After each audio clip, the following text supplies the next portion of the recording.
मैं इस वक्त शादमान नाले पे खड़ा हूँ जो 90 डिग्री का पॉइंट है और पीछे से जो पानी का फ़्लो आ रहा है वो आप देखें।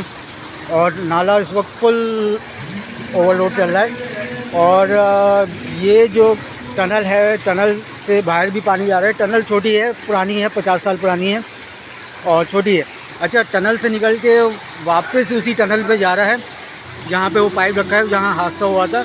और जो डाइवर्जन दी की मैं उधर भी जाता हूँ क्योंकि बारिश रुक गई है तो वहाँ जाकर भी बनाता हूँ। ठीक है,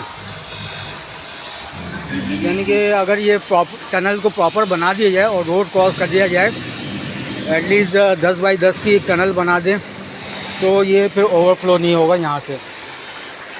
ठीक है, और मैं तो कहता हूँ कि डिस्ट्रिक्ट वेस्ट का पानी है, नया नाजवात से भी पीछे से पानी आ रहा है, औरंगी टाउन और मियाँ वाली और कच्ची कमारी कॉलोनी और भुट्टा कॉलोनी, तो इसको वहीं से गुजारा जाए।